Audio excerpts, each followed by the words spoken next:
Tenía apenas 29 años cuando subió solo al sendero nevado de la montaña Fitzroy en 1965, llevando consigo una cámara Leica y una libreta que, según decía, contendría la historia que cambiaría su carrera como periodista. Nunca volvió. Lo buscaron durante semanas entre grietas heladas y lagos ocultos, pero su rastro se desvaneció como si la montaña lo hubiera devorado. Durante 6 décadas, su nombre se convirtió en un susurro entre expedicionarios, hasta que un senderista con una cámara GoPro y respiración agitada grabó algo que congeló la sangre de todos los que lo vieron. Lo que captó reabrió un caso olvidado y despertó un miedo que había permanecido dormido bajo esas rocas. Hoy, quiero que veas cada detalle de esta desaparición y lo que surgió 60 años después, para que puedas opinar tú mismo. Suscríbete y activa las notificaciones si aún no lo has hecho. Y prepárate. Su nombre era Esteban Herrera, y para muchos era apenas un reportero de radio que escribía artículos sueltos en un periódico local en Buenos Aires, pero para él, cada nota era un latido hacia un propósito mayor: ser recordado como el hombre que había descubierto la historia más grande de su generación. Tenía 29 años y un aire ansioso que lo empujaba a levantarse antes de que amaneciera, con una taza de café humeante en la mano y la Leica colgando del cuello como un talismán que le recordaba que cada momento podía ser el instante que cambiara su vida para siempre. Su madre le decía que su obsesión por lo desconocido lo iba a consumir algún día, pero Esteban se reía con ese brillo febril en la mirada que hacía que cualquiera entendiera que ya estaba atrapado por esa idea mucho antes de que alguien pudiera advertirle de los peligros. Desde niño había coleccionado recortes de periódicos sobre exploradores, desapariciones y misterios en la Patagonia, y su libreta, aquella que llevó consigo al Fitzroy, estaba llena de garabatos sobre viejas historias de luces en las montañas, de caminantes que nunca regresaron y de ecos en las cavernas que parecían responder cuando uno gritaba de noche. En los días previos a su desaparición, Esteban se alojó en una posada de madera al borde de un lago gris, en el Chaltén, donde el viento azotaba las ventanas con un silbido que por momentos parecía un lamento. Los lugareños lo recuerdan como un joven delgado, de cabello oscuro y ojos que se movían con curiosidad constante, haciendo preguntas sobre rutas de escalada, cavernas cercanas y leyendas locales que nadie más se atrevía a mencionar en voz alta. Según la dueña de la posada, cada mañana, Esteban se sentaba frente al ventanal del comedor, mirando la niebla que cubría las agujas de roca del Fitzroy, mientras anotaba cosas en su cuaderno y revisaba su cámara una y otra vez, limpiando con cuidado el lente como si supiera que ese sería el testigo silencioso de su última historia. Lo que muchos no saben es que Esteban no había viajado hasta esa montaña únicamente para escribir sobre la belleza salvaje de la Patagonia. En una carta que envió a su amigo Julio 2 días antes de subir, escribió que había escuchado sobre un paso secreto en el Fitzroy, donde, según un viejo escalador, se habían visto luces misteriosas durante noches de tormenta, y que había un rumor de un refugio abandonado donde alguien había dejado símbolos extraños en las paredes. Esteban sentía que aquella podía ser la historia de su vida, un reportaje sobre un misterio real, con fotografías únicas, entrevistas a lugareños y el cruce de leyendas indígenas con el rumor de algo que nadie se había atrevido a documentar. El 3 de mayo de 1965, Esteban se levantó antes del amanecer. El viento afuera era tan fuerte que sacudía las puertas de la posada, pero él no se detuvo. Tomó una mochila de lona verde donde llevaba algo de pan duro, una cantimplora, su libreta, un par de carretes de película para su cámara y un saco de dormir ligero. Según el dueño de la tienda donde compró algo de comida esa mañana, Esteban estaba sonriente, con una emoción difícil de describir, diciendo que volvería en un par de días con fotos que le cambiarían la vida. Pero en esa misma tienda, antes de salir, se detuvo un instante. Miró por la ventana empañada hacia las montañas cubiertas de nieve y dijo en voz baja: «Si no regreso, que sepan que al menos lo intenté». Nadie le respondió, y Esteban cruzó la puerta bajo un cielo que se iba aclarando mientras un frío silencioso envolvía la aldea. El sendero que tomó lo llevaría primero a un bosque de lengas, con troncos retorcidos por el viento, y raíces expuestas como si la tierra se hubiera cansado de sostenerlos. Allí, el sonido de los pájaros y del viento mezclado con el crujir de la nieve bajo sus botas era lo único que lo acompañaba. Esteban avanzaba con determinación, tomando fotografías de las primeras luces del sol, iluminando las agujas de roca, y según un par de caminantes que lo vieron desde lejos, se detenía cada tanto a escribir en su libreta, levantando la vista hacia el Fitzroy como si estuviera esperando que algo ocurriera. No era un escalador experto, pero había entrenado durante meses para aquel viaje. Caminaba con paso seguro, aunque sus botas estaban gastadas y su abrigo no era lo suficientemente grueso para el frío cortante de la Patagonia en otoño. Para Esteban, nada importaba más que llegar al punto exacto que le había marcado aquel viejo escalador en un mapa dibujado a mano, una grieta cerca de una pared de roca donde, supuestamente, las luces se habían visto por última vez. Lo que pocos saben es que Esteban tenía otra razón para estar allí. Su padre había trabajado como guía en esa región antes de desaparecer en 1949 en circunstancias misteriosas, en la misma zona donde él planeaba subir. Su madre siempre le pidió que no buscara respuestas, que dejara el pasado atrás, pero para Esteban encontrar algo en esas montañas era, en el fondo, una forma de encontrar a su padre, o al menos de entender qué fuerza extraña se había llevado tantas vidas en aquellos senderos. Mientras avanzaba, el paisaje se tornaba cada vez más áspero, con el viento golpeándolo en ráfagas tan fuertes que lo obligaban a detenerse y agacharse, cubriendo su rostro con las manos entumecidas. El Fitzroy se alzaba frente a él como una catedral de roca, con paredes casi verticales que desaparecían en nubes bajas y cargadas. A cada paso, Esteban sentía una mezcla de miedo y emoción, consciente de que estaba entrando en un territorio donde la naturaleza imponía sus reglas y donde cualquier error podía ser el último. Se detuvo al borde de un arroyo congelado, tomó agua con cuidado y miró alrededor. No había rastros de nadie. Solo el rumor del agua bajo el hielo, el crujir de la nieve y el latido de su propio corazón. Encendió una pequeña grabadora que llevaba consigo, dejando registrada su voz mientras describía el paisaje y lo que sentía. Aquí estoy, al pie del Fitzroy, buscando esas luces, buscando una historia que quizás no deba contarse. Esas grabaciones, encontradas más tarde en la posada, fueron las últimas palabras que se escucharían de Esteban. Cae la tarde y el sol desaparece detrás de los picos, tiñendo las nubes de un naranja intenso antes de hundirse en la oscuridad. Esteban enciende su linterna, buscando un lugar para dormir aquella primera noche, y mientras camina, levanta la vista al cielo despejado, donde las estrellas parecen tan cercanas que uno podría tocarlas con la mano. En su cuaderno escribe: si estas luces aparecen, si logro verlas, prometo que contaré la verdad. Esa fue la última anotación en su libreta. Lo que ocurrió después sería el inicio de un vacío que nadie podría llenar. Ni la familia, ni los rescatistas, ni aquellos que con el paso de los años intentarían seguir sus pasos. Y esa montaña, que parecía observarlo en silencio, se convertiría en el guardián de un misterio que durante 60 años quedó sepultado bajo el hielo y la piedra, hasta que alguien, con una cámara en mano, grabó algo que despertó a esa montaña de nuevo. Antes de continuar con lo que sucedió el día en que desapareció, te invito a que te suscribas y actives las notificaciones si aún no lo has hecho, para que no te pierdas los próximos detalles de esta historia real. Déjame tu like si te interesa conocer el resto de este misterio y cuéntame en los comentarios, ¿crees que Esteban realmente vio algo en esa montaña antes de desaparecer?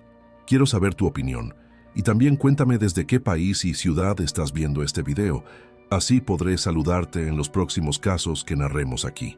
La última mañana en que alguien vio a Esteban Herrera con vida, el sol apenas se asomaba entre las nubes rasgadas que coronaban el Fitzroy, proyectando sombras largas y frías sobre las laderas nevadas. Un caminante alemán, Franz Becker, que bajaba desde el Paso del Cuadrado, recuerda haberlo visto a la distancia, con su abrigo verde y la cámara colgando, mientras el viento agitaba su bufanda como una bandera solitaria en medio del desierto de roca y hielo. Franz levantó la mano en un saludo tímido, y Esteban, con el rostro pálido por el frío, Le devolvió el gesto, sonriendo apenas antes de seguir caminando hacia el norte, hacia una zona donde los glaciares parecían grietas abiertas en la piel de la tierra. Esteban avanzaba con cuidado, bordeando las rocas cubiertas de hielo, mientras anotaba en su libreta cada detalle que consideraba importante: la forma de las nubes, el color del hielo, la dirección del viento. Cada detalle para él podía ser una pista de lo que había venido a buscar, aquellas luces que, según le contaron, se veían en las noches de luna nueva y que parecían danzar sobre las laderas, desapareciendo de golpe, dejando un zumbido en el aire que erizaba la piel de los que las veían. Ese día, 5 de mayo de 1965, Esteban subió más de lo que había planeado originalmente. Según los rastros que dejó en un pequeño campamento improvisado entre unas rocas, comió un poco de pan duro y bebió agua de un arroyo congelado antes de seguir caminando, con pasos que se hundían en la nieve hasta los tobillos. Tomó varias fotografías que nunca fueron reveladas, pero cuyos carretes, años después, serían encontrados en el fondo de su mochila. Esas imágenes, dañadas por la humedad, mostraban picos recortados contra el cielo gris y sombras alargadas que parecían moverse entre las rocas. En su grabadora se escucha su respiración agitada mientras describe la sensación de estar siendo observado. Su voz suena calmada, pero con un temblor difícil de ocultar. Hoy, mientras subía, juraría que vi algo moverse detrás de unas rocas. No era un animal, era algo, no sé explicarlo. Luego se escucha un silencio, interrumpido solo por el viento golpeando el micrófono. Y finalmente Esteban agrega: si esto es lo que creo que es, tal vez no regrese. Fue la última grabación que dejó. Al caer la tarde, el cielo se cubrió de nubes espesas y la nieve comenzó a caer de forma ligera, cubriendo las huellas que había dejado en la mañana. Esteban encontró un pequeño refugio de piedra, apenas una cavidad entre dos grandes rocas, donde se resguardó para pasar la noche. Encendió una pequeña lámpara de aceite que había llevado y escribió durante horas en su libreta, según muestran las últimas páginas encontradas, con anotaciones rápidas que describían sonidos en la montaña, luces que se veían a lo lejos y la sensación de que algo o alguien caminaba en la noche cerca de su refugio. Esa noche, una tormenta se desató sobre el Fitzroy, con vientos tan fuertes que arrancaban trozos de hielo de las laderas y los lanzaban valle abajo como cuchillas. Nadie sabe con certeza qué ocurrió durante esas horas, pero un detalle inquietante se suma al misterio. Un escalador chileno, que acampaba con su hermano en una zona cercana, describió haber visto una luz blanca, como un farol moviéndose en la noche, subiendo y bajando en línea recta, en una zona donde no había senderos.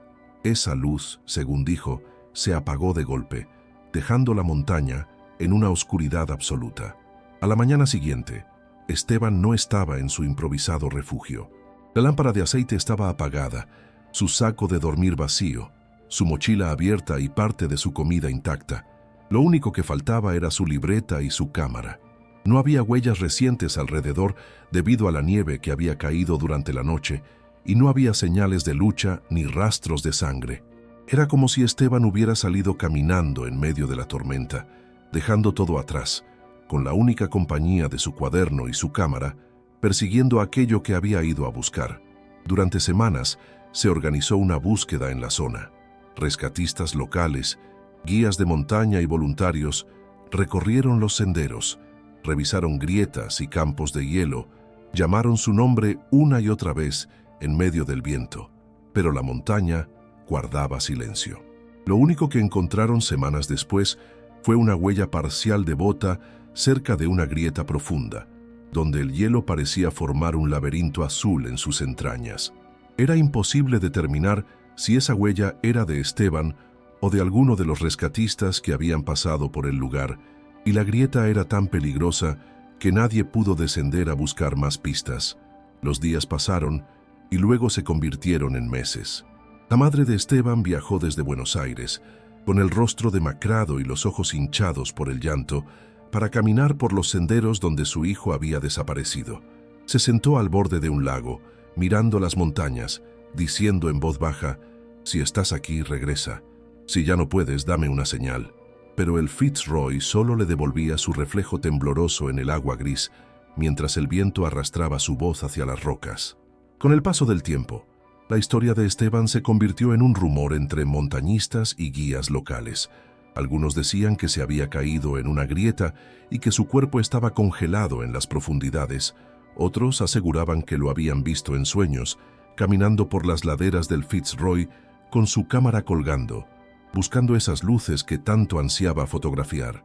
Lo que resultaba más inquietante era que en los años posteriores, otros escaladores afirmaron haber visto destellos de luz en las noches de tormenta en la misma zona, y algunos, en sus delirios de fiebre y frío, aseguraron haber escuchado una voz llamando en la distancia, una voz que decía, «Aquí estoy, aquí», pero nunca se encontraron pruebas de que esas visiones estuvieran relacionadas con Esteban. Su madre regresó a Buenos Aires con el corazón roto, manteniendo su habitación intacta, con la esperanza de que un día, tal vez, su hijo cruzaría la puerta y le contaría todo lo que había visto en esa montaña. Pero los años pasaron, y con ellos, el recuerdo de Esteban se convirtió en una fotografía en blanco y negro sobre una repisa, al lado de un reloj que había dejado de funcionar el día en que se fue. Durante 6 décadas, la desaparición de Esteban Herrera fue un eco lejano en los registros de desaparecidos en la Patagonia. Un caso más, archivado, olvidado, cubierto por el polvo de los años. Pero lo que nadie sabía era que la montaña, en su silencio, seguía guardando un secreto, uno que despertaría 60 años después, cuando un senderista con una cámara GoPro decidió caminar por el mismo sendero que Esteban había recorrido en 1965, sin imaginar que lo que iba a grabar cambiaría para siempre la forma en que vemos aquel caso.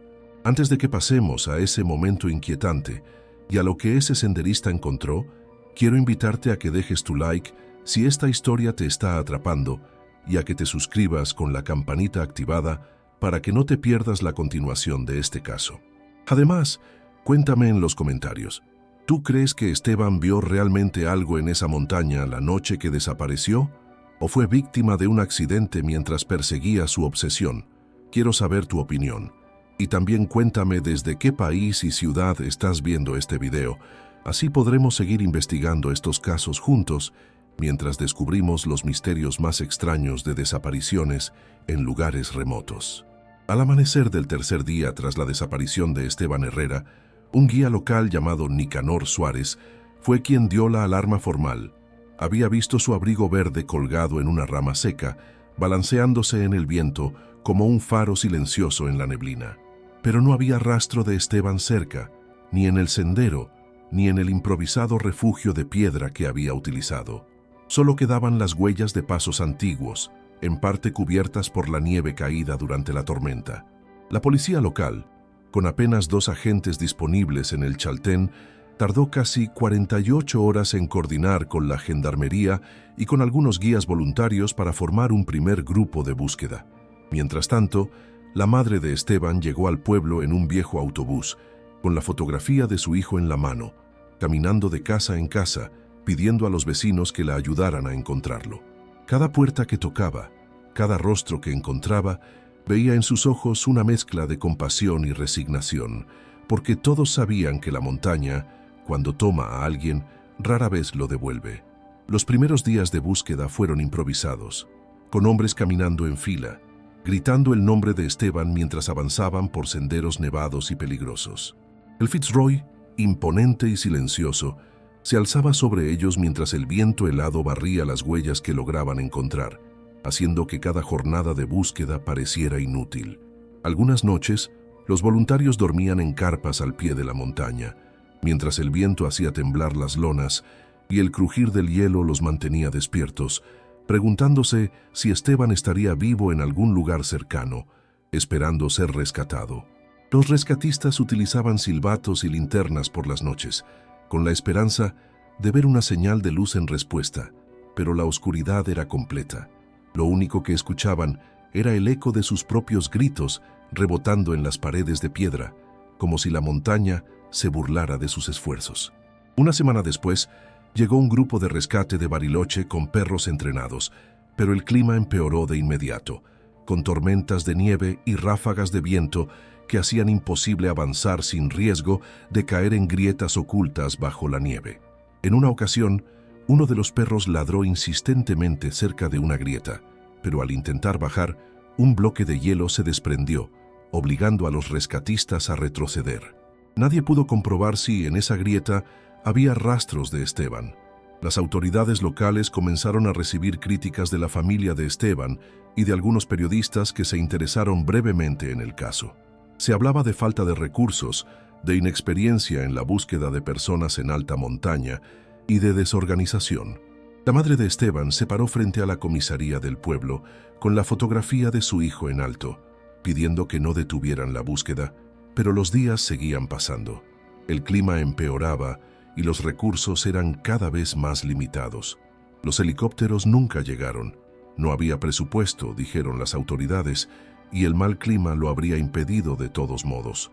Así, la búsqueda quedó limitada a grupos de hombres caminando por senderos resbaladizos, revisando cada roca, cada grieta accesible, mientras la nieve cubría lentamente cada huella, cada posible pista, cada rastro de Esteban. En el pueblo comenzaron a surgir rumores. Algunos decían que Esteban había encontrado lo que buscaba, esas supuestas luces, y que había desaparecido siguiendo algo que nadie más podía ver. Otros murmuraban sobre la maldición del Fitzroy, sobre los espíritus que, según las leyendas tehuelches, habitan en las montañas y que se llevan a aquellos que los molestan.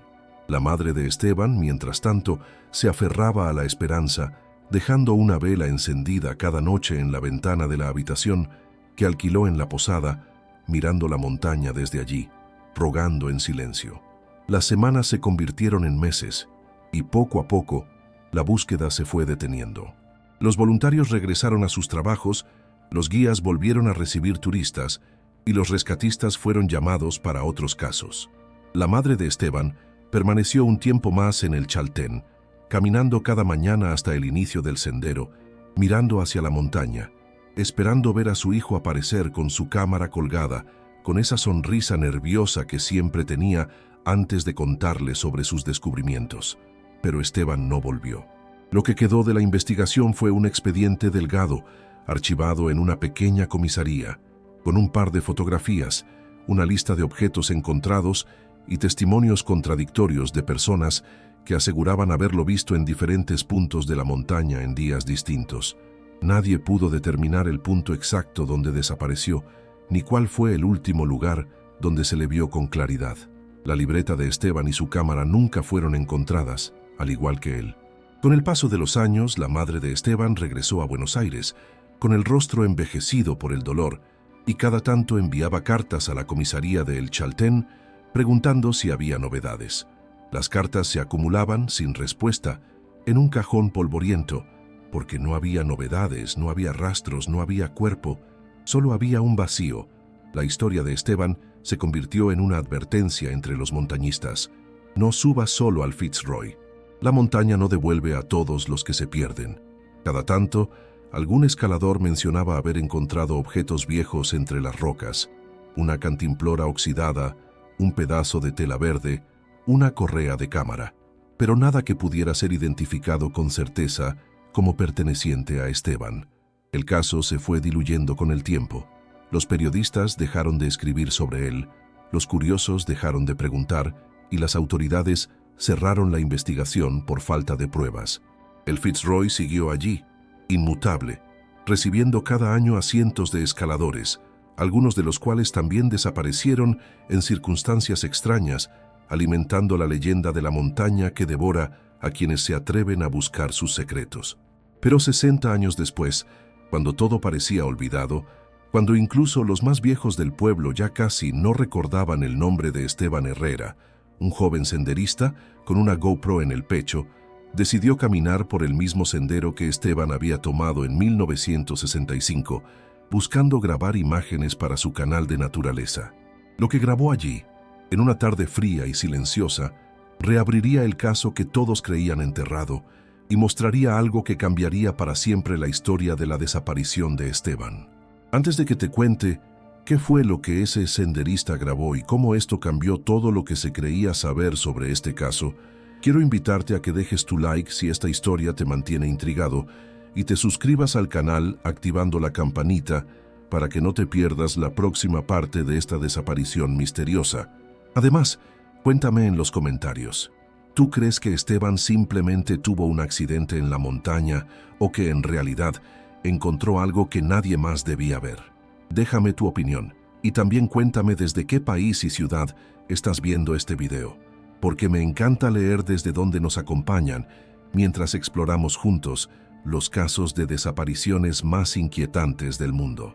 Era junio de 2024 y el aire en el Chaltén cortaba la piel con ráfagas heladas que descendían del Fitzroy. Esa mañana, un joven llamado Gabriel Muñoz, de 27 años, había decidido subir con su GoPro encendida, buscando grabar contenido para su canal de YouTube, especializado en rutas extremas de senderismo.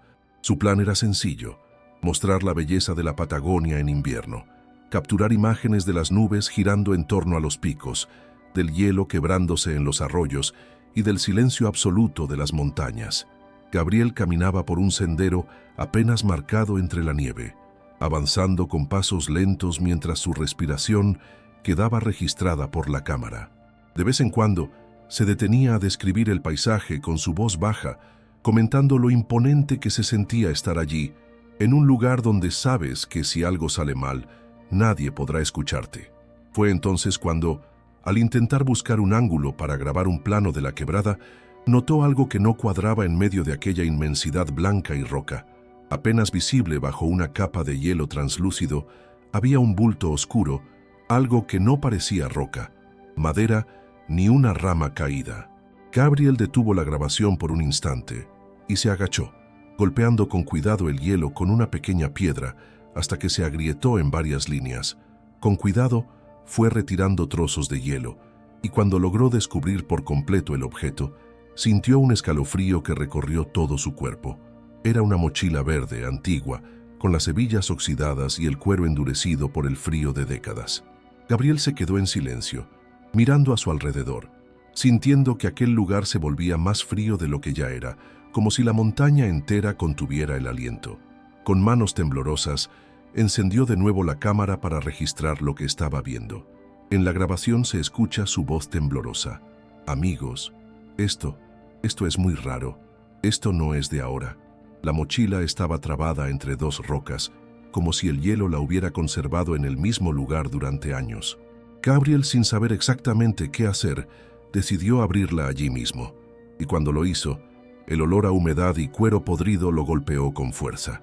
Dentro, encontró un cuaderno de tapas negras, hinchado por la humedad, con las esquinas deshechas, pero aún reconocible como una libreta de notas. Al lado había una cámara Leica antigua, con el cuero despegándose, el lente agrietado y el logo casi borrado por el tiempo. Gabriel se sentó sobre una roca, con la cámara encendida, grabando cada detalle mientras sus manos temblaban. Abrió con cuidado el cuaderno, pasando las páginas pegadas, revelando líneas de tinta corrida y palabras que apenas se podían leer. En una de las páginas, Gabriel leyó en voz alta con dificultad: luces, vi las luces, no estoy solo aquí. Y luego, en otra, una frase que lo dejó sin aliento: si alguien encuentra esto, sepan que no fue un accidente. Con el cuaderno en las manos, Gabriel miró a su alrededor sintiéndose observado. El viento en ese momento se detuvo, dejando un silencio tan pesado que cada latido de su corazón se escuchaba en la grabación.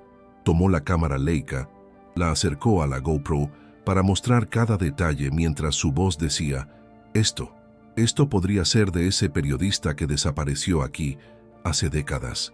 No puede ser. Al regresar a El Chaltén, Gabriel mostró lo que había encontrado a las autoridades locales. Un gendarme mayor, con más de 30 años en la zona, palideció al ver la libreta y la cámara.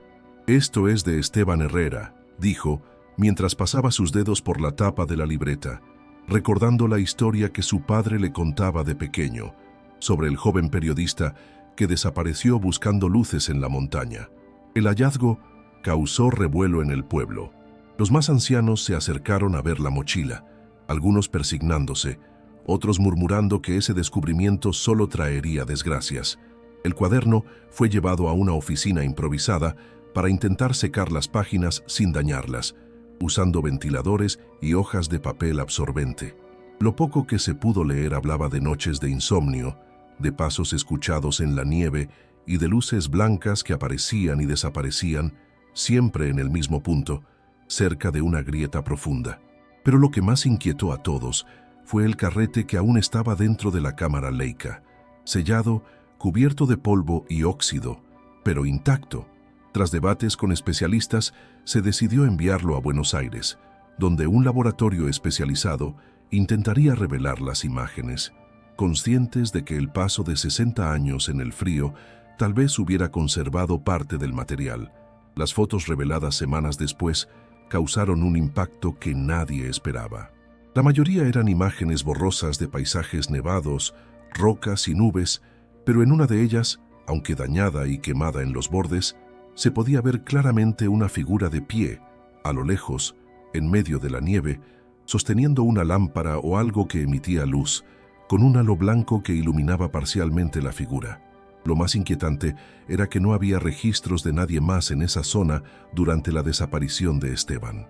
Los expertos analizaron la imagen, intentando determinar si se trataba de un reflejo, de un error de exposición o de una doble exposición, pero el resultado fue inconcluso. Algunos afirmaron que la figura parecía estar observando directamente al fotógrafo, con un rostro oscuro indistinguible, mientras que otros sostenían que solo era una ilusión provocada por la nieve y la luz. El hallazgo de la mochila, el cuaderno y la fotografía reabrió oficialmente el caso de Esteban Herrera, 60 años después de su desaparición. Medios locales y algunos canales de misterio comenzaron a hablar nuevamente del periodista desaparecido, recordando su historia y especulando sobre si realmente encontró aquello que estaba buscando en la montaña.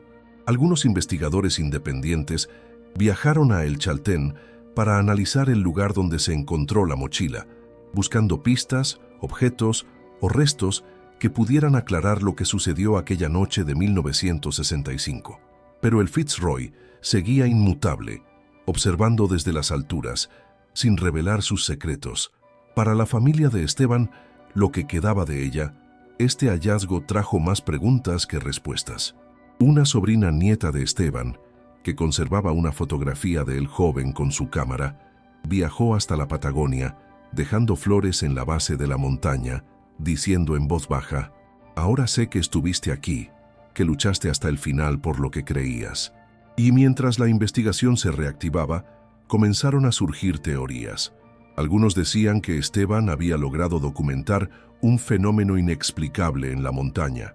Otros, que fue testigo de un hecho que no debía conocer y que por eso desapareció.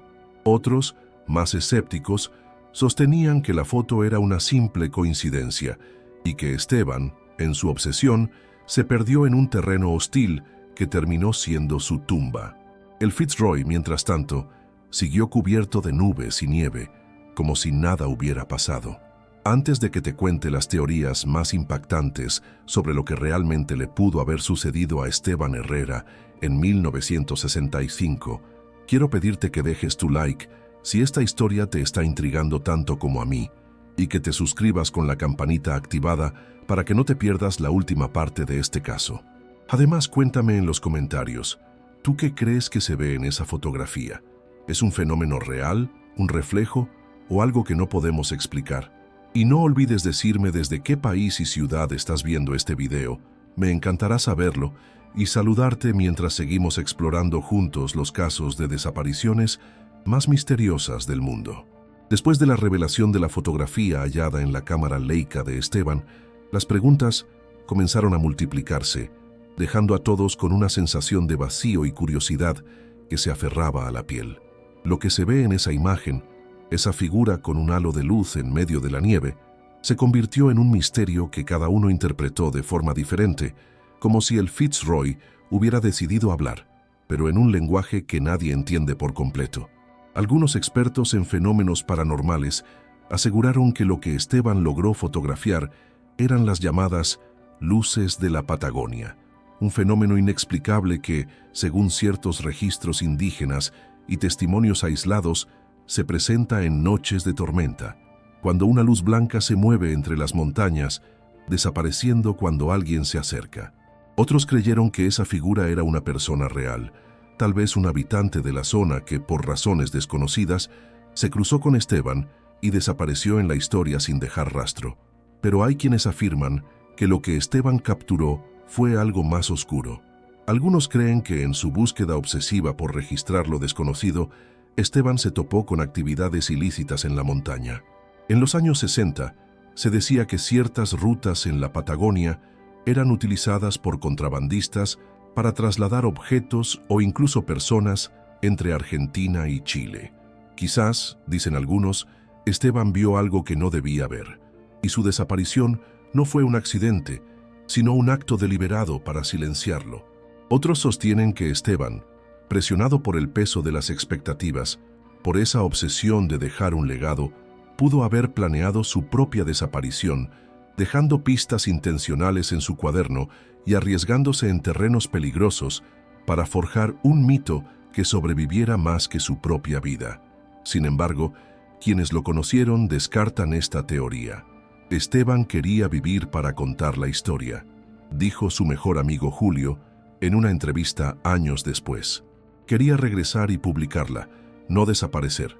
Está también la teoría del accidente, que Esteban, en su afán de capturar esas luces, se alejó del campamento en medio de la tormenta, desorientado por el frío y el viento, resbaló en el hielo y cayó en una grieta, donde su cuerpo quedó atrapado, imposible de recuperar.